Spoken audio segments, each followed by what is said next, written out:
Okay, good evening.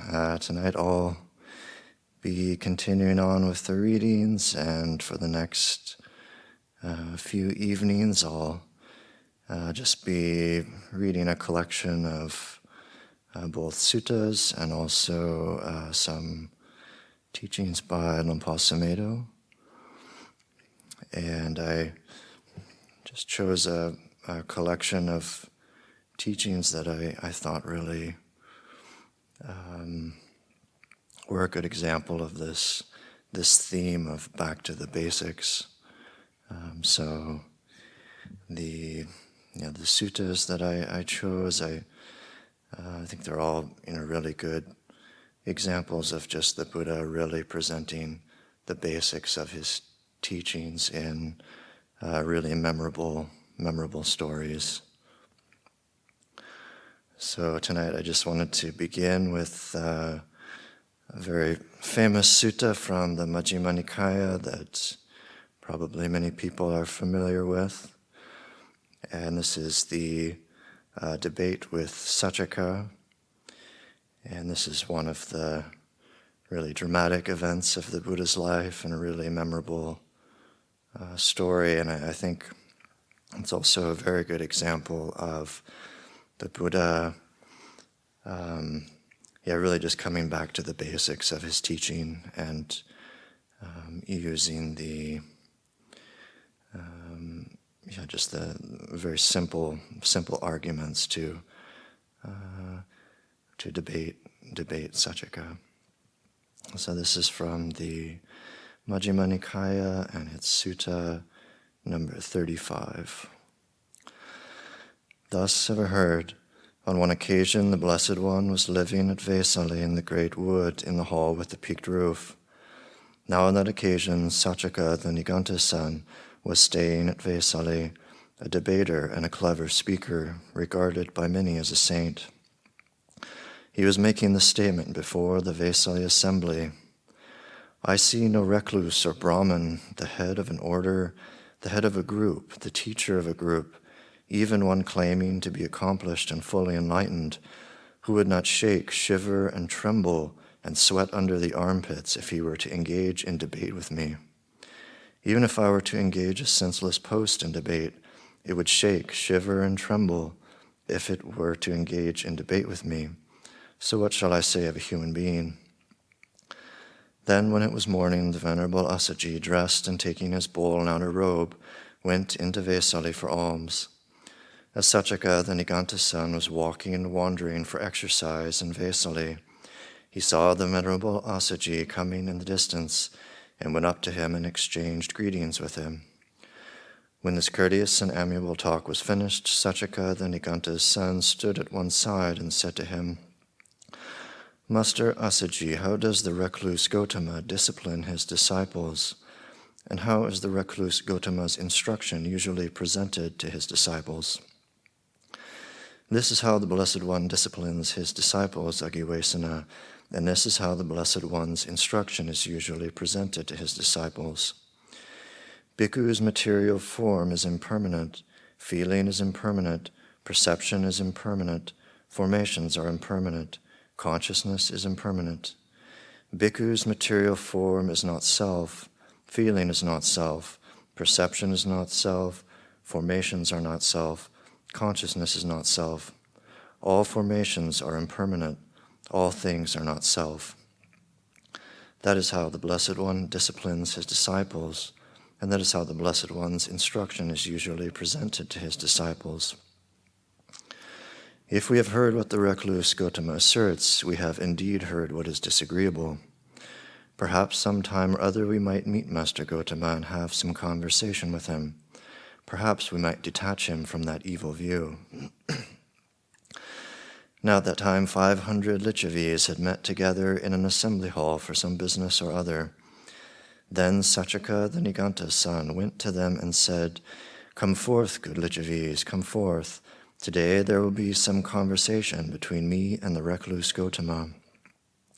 If the recluse Gotama maintains before me what was maintained before me by one of his famous disciples, the bhikkhu named Assaji, Then just as a strong man might seize a long-haired ram by the hair, and drag him to, and drag him fro, and drag him round about, so in debate I will drag the recluse Gotama to, and drag him fro, and drag him round about. Just as a strong brewer's workman might throw a big brewer's sieve into a deep water tank, and taking it by the corners, drag it to, and drag it fro, and drag it round about, so in debate I will drag the recluse Gotama to, and drag him fro, and drag him round about. Just as a strong brewer's mixer might take a strainer by the corners, and shake it down, and shake it up, and thump it about, so in debate I will shake the recluse Gotama down, and shake him up, and thump him about. And just as a 60-year-old elephant might plunge into a deep pond and enjoy playing the game of hemp washing, so I shall enjoy playing the game of hemp washing with the recluse Gotama.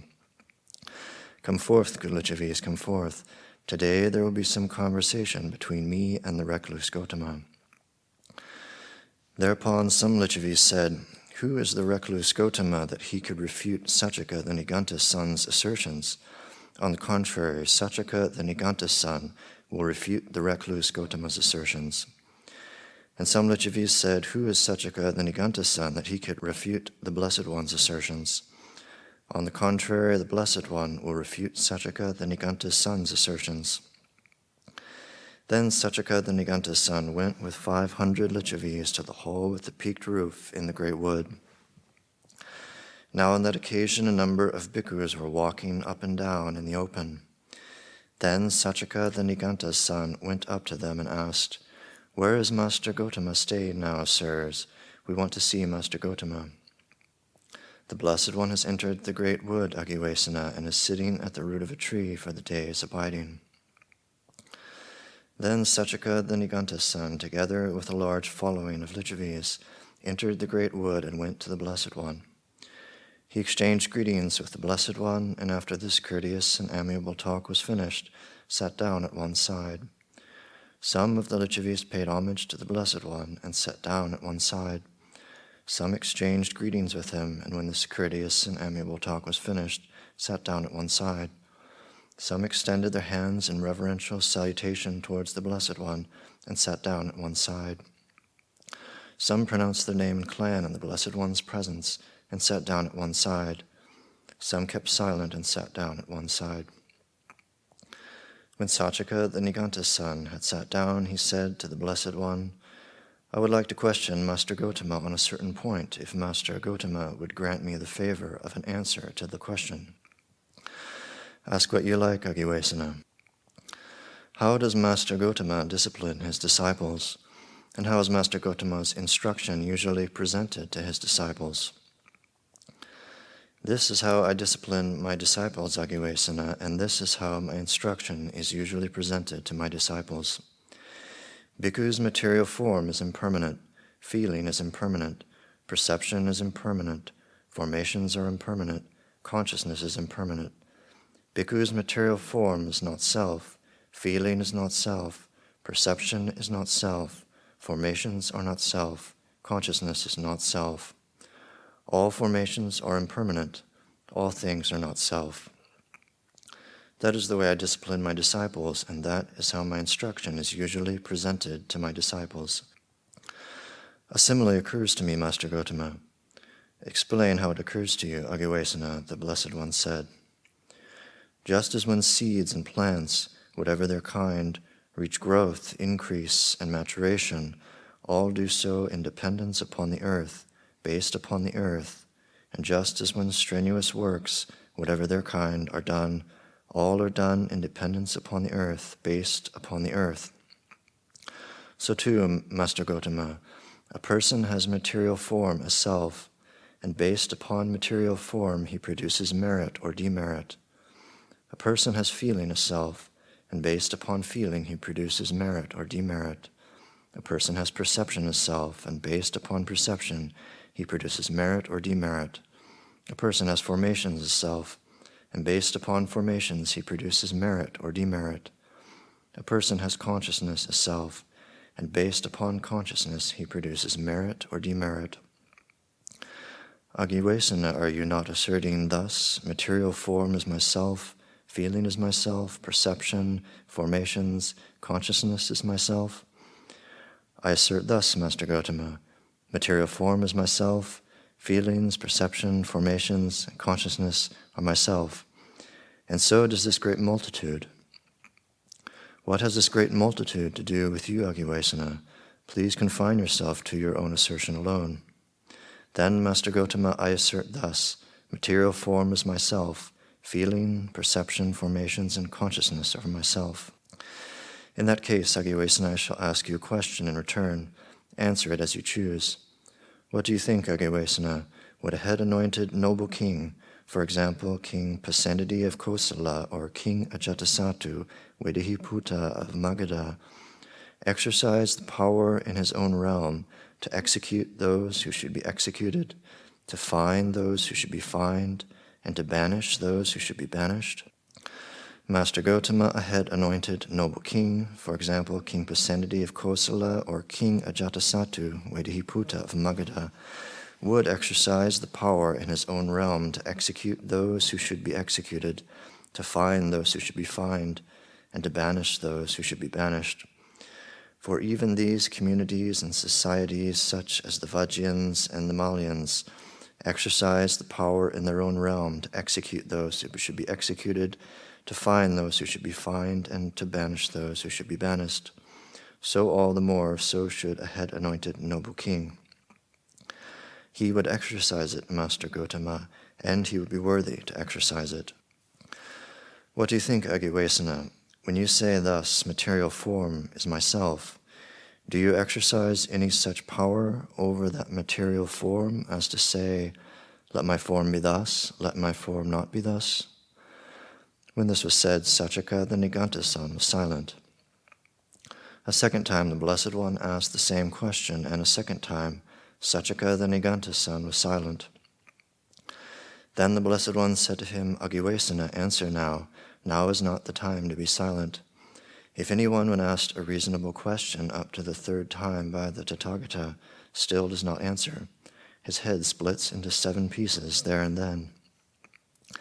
Now on that occasion, a thunderbolt-wielding spirit, holding an iron thunderbolt that burned, blazed, and glowed, appeared in the air above Saccaka the Niganta-san, thinking, if this Saccaka the Niganta-san, when asked a reasonable question up to the third time by the Blessed One, still does not answer, I shall split his head into 7 pieces here and now. The Blessed One saw the thunderbolt-wielding spirit, and so did Saccaka the Niganta-san. Then Saccaka the Niganta-san was frightened, alarmed, and terrified. Seeking his shelter, asylum, and refuge in the Blessed One himself, he said, ask me, Master Gotama, I will answer. What do you think, Aggiwesana, when you say thus, material form is myself?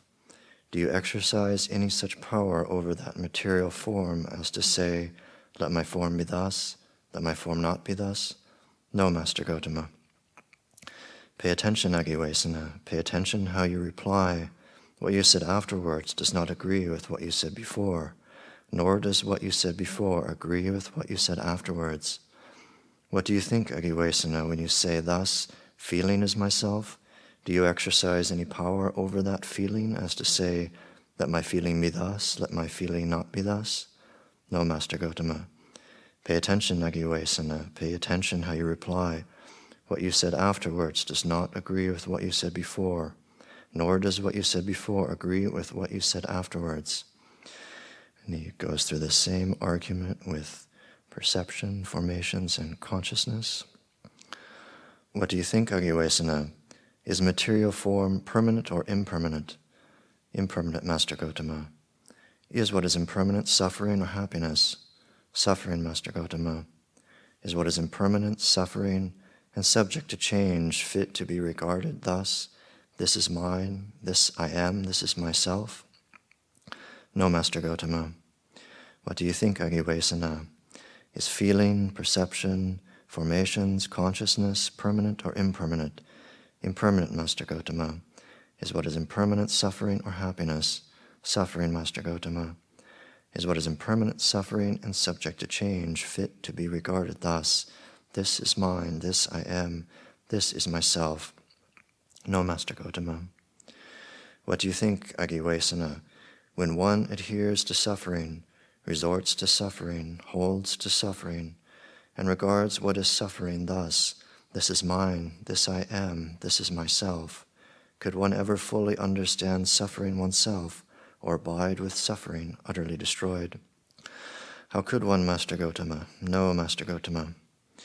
What do you think, Agiwesana? That being so, do you not adhere to suffering, resort to suffering, hold to suffering, and regard what is suffering thus, this is mine, this I am, this is myself? How could I not, Master Gotama? Yes, Master Gotama. It is as though a man needing heartwood, seeking heartwood, wandering in search of heartwood, were to take a sharp axe and enter the wood, and there he would see a large plantain trunk, straight, young, with no fruit bud core. Then he would cut it down at the root, cut off the crown, and unroll the leaf sheaths. But as he went on unrolling the leaf sheaths, he would never come even to any sapwood, let alone heartwood. So too, Agiwesana, when you are pressed, questioned, and cross-questioned by me about your own assertions, you turn out to be empty, vacant, and mistaken. But it was you who made this statement before the Vesali assembly. I see no recluse or Brahmin, the head of an order, the head of a group, the teacher of a group, even one claiming to be accomplished and fully enlightened, who would not shake, shiver, and tremble, and sweat under the armpits if he were to engage in debate with me. Even if I were to engage a senseless post in debate, it would shake, shiver, and tremble if it were to engage in debate with me. So what shall I say of a human being? Now there are drops of sweat on your forehead, and they have soaked through your upper robe and fallen to the ground. But there is no sweat on my body now. And the Blessed One uncovered his golden-colored body before the assembly. When this was said, Saccaka the Niganta-san sat silent, dismayed, with shoulders drooping and head down, glum and without response. Then Dumukha, the son of the Lichavis, seeing Saccaka the Niganta-san in such a condition, said to the Blessed One, "A simile occurs to me, Master Gotama. Explain how it occurs to you, Dumukha." Suppose, Venerable Sir, not far from a village or town, there was a pond with a crab in it, and then a party of boys or girls went out from the town or village to the pond, went into the water and pulled the crab out of the water and put it on dry land. And whenever the crab extended a leg, they cut it off, broke it, and smashed it with sticks and stones, so that the crab, with all its legs cut off, broken, and smashed, would be unable to get back to the pond as before. So too, all Saccaka the Niganta-san's contortions, writhings, and vacillations have been cut off, broken, and smashed by the Blessed One, and now he cannot get near the Blessed One again for the purpose of debate. When this was said, Saccaka the Niganta-san told him, "Wait, Dumukha, wait. We are not speaking with you. Here we are speaking with Master Gotama." Then he said, "Let be, Master Gotama, that talk of ours and of other ordinary recluses and Brahmins. It was mere prattle, I think. But in what way is a disciple of the Master Gotama one who carries out his instruction, who responds to his advice, who has crossed beyond doubt, become free from perplexity, gained intrepidity, and become independent of others in the teacher's dispensation? Here, Agiwesana, any kind of material form whatever, whether past, future, or present, internal or external, gross or subtle, inferior or superior, far or near, a disciple of mine sees all material form as it actually is, with proper wisdom thus: this is not mine, this I am not, this is not myself. Any kind of feeling whatever, any kind of perception whatever, any kind of formations whatever, any kind of consciousness whatever, whether past, future, or present, internal or external, gross or subtle, inferior or superior, far or near, a disciple of mine sees all consciousness as it actually is with proper wisdom thus: this is not mine, this I am not, this is not myself. It is in this way that a disciple of mine is one who carries out my instruction, who responds to my advice, who has crossed beyond doubt, become free from perplexity, gained intrepidity, and become independent of others in the teacher's dispensation. Master Gotama, in what way is a bhikkhu an arahant with taints destroyed, one who has lived the holy life, done what had to be done, laid down the burden, reached his own goal, destroyed the fetters of being, and is completely liberated through final knowledge? Here, Agiwesana, any kind of material form whatever, whether past, future, or present, internal or external, gross or subtle, inferior or superior, far or near, a bhikkhu has seen all material form as it actually is with proper wisdom, thus, this is not mine, this I am not, this is not myself. And through not clinging, he is liberated. Any kind of feeling whatever, any kind of perception whatever, any kind of formations whatever, any kind of consciousness whatever, whether past, future, or present, internal or external, gross or subtle, inferior or superior, far or near, a bhikkhu has seen all consciousness as it actually is with proper wisdom, thus, this is not mine, this I am not, this is not myself, and through not clinging he is liberated. It is in this way that a bhikkhu is an arahant with taints destroyed, one who has lived the holy life, done what had to be done, laid down the burden, reached his own goal, destroyed the fetters of being, and is completely liberated through final knowledge. When a bhikkhu's mind is thus liberated, he possesses three unsurpassable qualities: unsurpassable vision, unsurpassable practice, and unsurpassable deliverance. When a bhikkhu is thus liberated, he still honors, respects, reveres, and venerates the Tathagata thus: the Blessed One is enlightened, and he teaches the Dhamma for the sake of enlightenment. The Blessed One is tamed, and he teaches the Dhamma for taming oneself. The Blessed One is at peace, and he teaches the Dhamma for the sake of peace. The Blessed One has crossed over, and he teaches the Dhamma for crossing over. The Blessed One has attained Nibbana, and he teaches the Dhamma for attaining Nibbana. When this was said, Saccaka the Niganta-san replied, Master Gotama, we were bold and impudent in thinking we could attack Master Gotama in debate. A man might attack a mad elephant and find safety, yet he could not attack Master Gotama and find safety. A man might attack a blazing mass of fire and find safety, yet he could not attack Master Gotama and find safety. A man might attack a terrible poisonous snake and find safety, yet he could not attack Master Gotama and find safety. We were bold and impudent in thinking we could attack Master Gotama in debate. Let the Blessed One, together with the Sangha of bhikkhus, consent to accept tomorrow's meal from me. The Blessed One consented in silence. Then, knowing that the Blessed One had consented, Saccaka the Niganta-san addressed the Lichavis. Hear me, Lichavis, the recluse Gotama, together with the Sangha of good bhikkhus, has been invited by me for tomorrow's meal. You may bring to me whatever you think would be suitable for him. Then, when the night had ended, the Lichavis brought 500 ceremonial dishes of milk rice as gifts of food. Then Saccaka the Niganta-san had good food of various kinds prepared in his own park, and had the time announced to the Blessed One. It is time, Master Gotama, the meal is ready. Then, it being morning, the Blessed One dressed, and taking his bowl and outer robe, he went with the Sangha of bhikkhus to the park of Saccaka the Niganta-san, and sat down on the seat made ready. Then, with his own hands, Saccaka the Niganta-san served and satisfied the Sangha of bhikkhus, headed by the Buddha with the various kinds of good food. When the Blessed One had eaten and had put his bowl aside, Saccaka the Niganta-san took a low seat, sat down at one side, and said to the Blessed One, Master Gotama, may the merit and the great meritorious fruits of this act of giving be for the happiness of the givers. Agiwesana, whatever comes about from giving to a recipient such as yourself, one who is not free from lust, not free from hate, not free from delusion, that will be for the givers. And whatever comes about from giving to a recipient such as myself, one who is free from lust, free from hate, free from delusion, that will be for you. Okay, so that's the end of the sutta. And are there any comments that people would like to share or questions for the senior monks? The thunderbolt wielding deity, I always have my eyes open for possible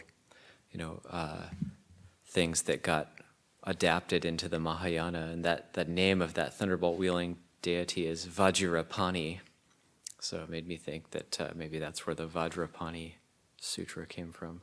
Somehow it was linked with that. But you never know, these things get lost in translation, but some of these names that come up in the Pali Canon are very, very similar, seem to have been adapted into Mahayana as well. Kind of interesting to note. Also, I think the lifelike nature of that sutta is pretty amazing. Like he's like, Saccaka, speak for yourself. Like that's something you would just normally say to somebody. Like, speak for yourself. You can't speak it for all these other people. You can't say what view they hold, because thinking of how common that is to try to say, well, I think this, and Ajahn Yanako agrees with me, or something, like to give more credence to what, or the whole Sangha agrees with me, to kind of give more weight to your assertion. All right, so maybe I can now just read a little bit of Dhamma talk from Lumpur Sumedho, and over the next few evenings I'll probably end up sharing just a few Dhamma talks from the collected teachings of Lumpur Sumedho, and this evening will come from Volume 1. Okay, and this Dhamma talk is titled Happiness, Unhappiness, and Nibbana. The goal of Buddhist meditation is Nibbana. We incline towards the peace of Nibbana and away from the complexities of the sense realm, the endless cycles of habit. Nibbana is a goal that can be realized in this lifetime. We don't have to wait until we die to know if it's real. The senses and the sense world are the realm of birth and death. Take sight, for instance. It's dependent on so many factors, whether it's day or night, whether or not the eyes are healthy, and so on.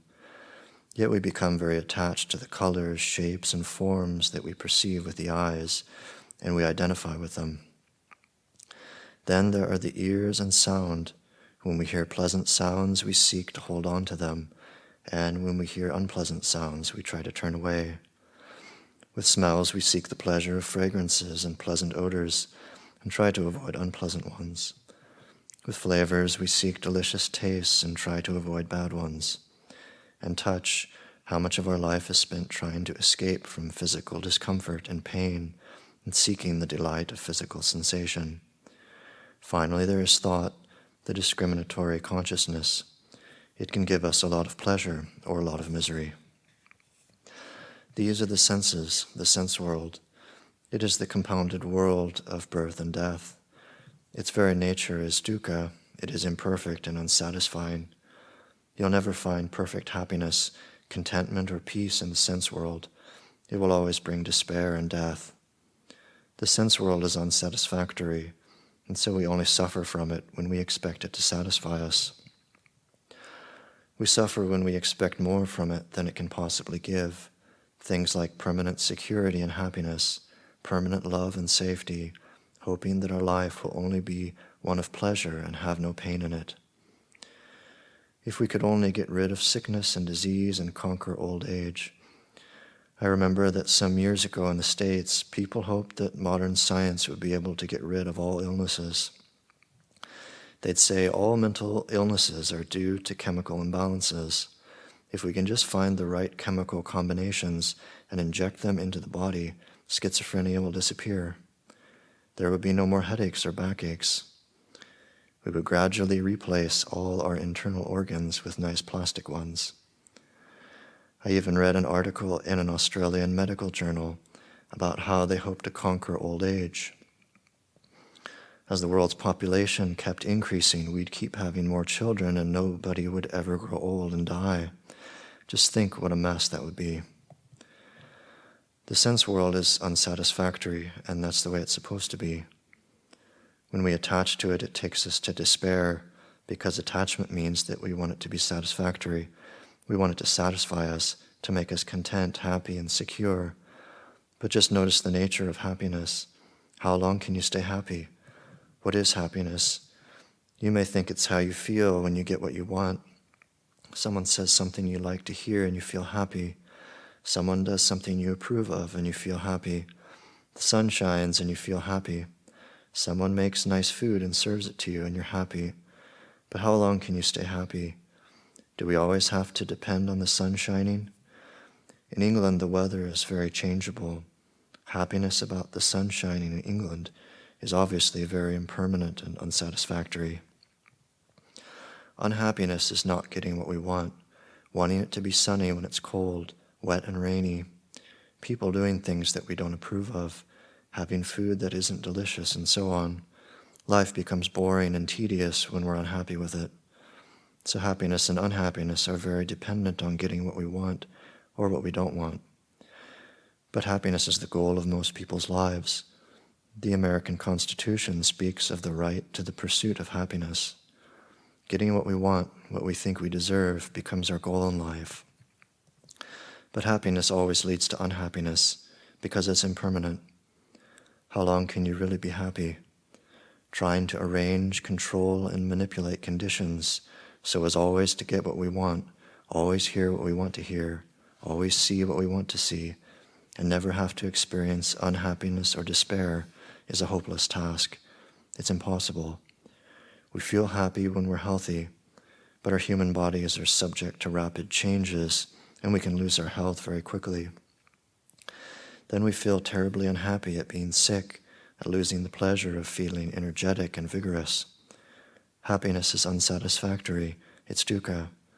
It's not something to depend on or make the goal of life. Happiness will always be disappointing because it lasts so briefly and then is succeeded by unhappiness.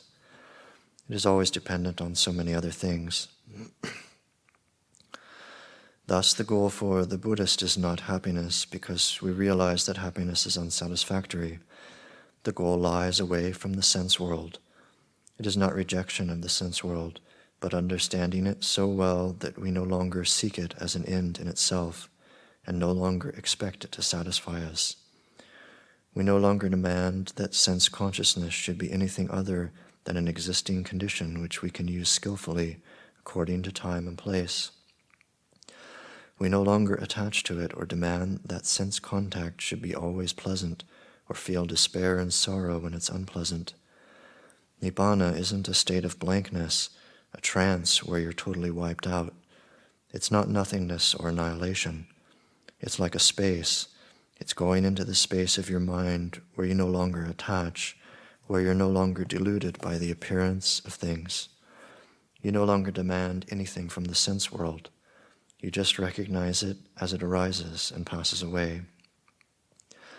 Being born in the human condition means that we must inevitably experience old age, sickness, and death. One time a young woman came to our monastery in England with her baby, who had been badly ill for about a week with a horrible, racking cough. The mother looked totally depressed and miserable. As she sat in the reception room holding the baby, it turned red in the face and started screaming and coughing horribly. The woman said, "Oh, Venerable Sumedho, why does he have to suffer like this? He's never hurt anybody. He's never done anything wrong. Why? What did he do in some previous life to have to suffer like this?" But he was suffering because he was born. If he hadn't been born, he wouldn't have to suffer. When we're born, we have to expect these things. Having a human body means that we have to experience sickness, pain, old age, and death. This is an important reflection. We can speculate that maybe in a previous life, the baby liked to choke cats and dogs, or something like that, and has to pay for it in this life. But that's mere speculation, and it doesn't really help. What we can know is that his suffering is the comic result of being born. Each one of us must inevitably experience sickness and pain, hunger, thirst, the aging process of our bodies, and death. That's the law of karma. What begins must end. What is born must die. What comes together must separate. We're not pessimistic about the way things are, but we observe, and so we don't expect life to be other than it is. Then we can cope with life, endure it when it's difficult, and delight in it when it's delightful. If we understand life, we can enjoy it without being its helpless victims. How much misery there is in human existence, because we expect life to be other than what it is.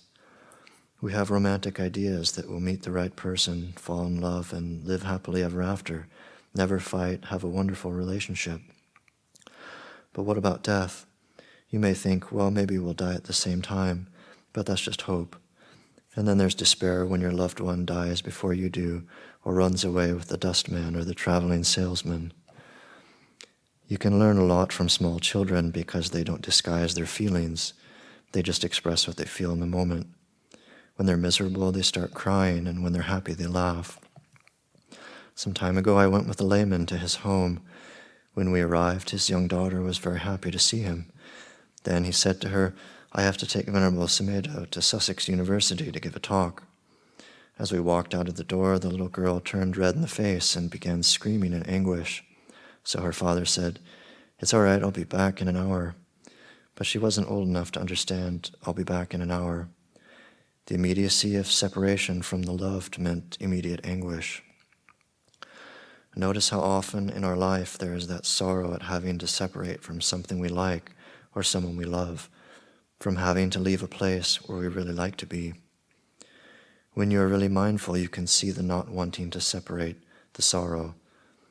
As adults, we can let go of the sorrow immediately if we know we can come back again, but it's still there. For several months I traveled around the world, arriving at airports where somebody always met me with hello, and then a few days later it was goodbye. And there was always this asking, come back, and I'd say, yes, I'll come back. And so I've committed myself to do the same thing again. We can't say goodbye forever to someone we like. We say, I'll see you again, I'll phone you up, I'll write to you, or until next time we meet. We have all these phrases to cover over the sense of sorrow and separation. In meditation, we just note, observe what sorrow really is. We don't say that we shouldn't feel sorrow when we separate from someone we love. It's natural to feel that way. But as meditators, we begin to witness sorrow so that we understand it, rather than trying to suppress it, pretending it's something more than it is, or just neglecting it. In England, people tend to suppress sorrow when somebody dies. They try not to cry or be emotional. They don't want to make a scene. They keep a stiff upper lip. Then when they start meditating, they can find themselves suddenly crying over the death of someone who died 15 years before. They didn't cry at the time, so they end up doing it 15 years later. When someone dies, we don't want to admit our sorrow or make a scene because we think that if we cry, we're weak or it's embarrassing to others. So we tend to suppress and hold things back, not recognizing the nature of things as they really are, not recognizing our human predicament and learning from it. In meditation, we allow the mind to open up and let the things that have been suppressed and repressed become conscious. Because when things become conscious, they have a way of ceasing rather than just being repressed again. We allow things to take their course to cessation. We allow things to go away rather than just pushing them away. Often we push certain things away from us, refusing to accept or recognize them. If we feel upset or annoyed with anyone, if we're bored or unpleasant feelings arise, we look at beautiful flowers or the sky, read a book, watch TV, do something. We're never bored fully consciously, fully angry. We don't recognize our despair or disappointment because we can always run off to something else. We can always go to the refrigerator, eat cakes and sweets, listen to the stereo. It's so easy to absorb into music, away from boredom and despair, into something that's exciting, interesting, calming, or beautiful. Look at how dependent we are on watching TV and reading. There are so many books now that they'll have to be burnt. There are useless books everywhere, produced by writers who have nothing worth saying. Today's not-so-pleasant film stars write their autobiographies and make a lot of money. Then there are the gossip columns. People get away from the boredom of their own existence, their discontent with it, its tediousness by reading gossip about movie stars and celebrities. We've never really accepted boredom as a conscious state. As soon as it comes into the mind, we start looking for something interesting, something pleasant. But in meditation, we allow boredom to be. We allow ourselves to be fully, consciously bored, utterly depressed, fed up, jealous, angry, disgusted, we begin to accept into consciousness all the nasty, unpleasant experiences of life that we have suppressed from consciousness and never really looked at, never really accepted, not as personality problems anymore, but just out of compassion. Out of kindness and wisdom, we allow them to take their natural course to cessation, rather than just keeping them going round in the same old cycles of habit. If we have no way of letting things take their natural course, we're always controlling, always caught in some dreary habit of mind. When we're jaded and depressed, we're unable to appreciate the beauty of things because we never really see them as they truly are. I remember an experience I had in my first year of meditation in Thailand. I spent most of that year by myself in a little hut, and the first few months were really terrible. All kinds of things kept coming up in my mind. Obsessions, fears, terror, and hatred. I'd never felt so much hatred. I'd never thought of myself as someone who hated people, but during those first few months of meditation, it seemed I hated everybody. I couldn't think of anything nice about anyone. There was so much aversion coming up into consciousness. Then one afternoon, I started having this strange vision. I thought I was going crazy, actually. I saw people walking off my brain. I saw my mother just walk out of my brain and into emptiness, disappear into space. Then my father and my sister followed. I actually saw these visions walking out of my head. I thought, I'm crazy, I've gone nuts. But it wasn't an unpleasant experience. The next morning when I woke from sleep and looked around, I felt that everything I saw was beautiful. Everything, even the most unbeautiful detail, was beautiful. I was in a state of awe. The hut itself was a crude structure, not beautiful by anyone's standards, but it looked to me like a palace. The scrubby-looking trees outside looked like a most beautiful forest. Sunbeams were streaming through the window onto a plastic dish, and the plastic dish looked beautiful. That sense of beauty stayed with me for about a week, and then, reflecting on it, I suddenly realized that that is the way things really are when the mind is clear. Up to that time, I've been looking through a dirty window, and over the years, I'd become so used to the scum and dirt on the window that I didn't realize it was dirty. I'd accepted the way it was. When we become used to looking through a dirty window, everything seems gray, grimy, and ugly. Meditation is a way of cleaning the window, purifying the mind, allowing things to come up into consciousness and letting them go. Then with the wisdom faculty, the Buddha wisdom, we observe how things really are. This is not just attaching to beauty, to purity of mind, but actually understanding. It is wisely reflecting on the way nature operates so that we are no longer deluded into living habitually. Okay, so we're just about out of time, so I think I'll just end there, and there's a little bit more of this talk to go, so I can finish this up tomorrow. And does anyone have any comments or questions? All right, thank you.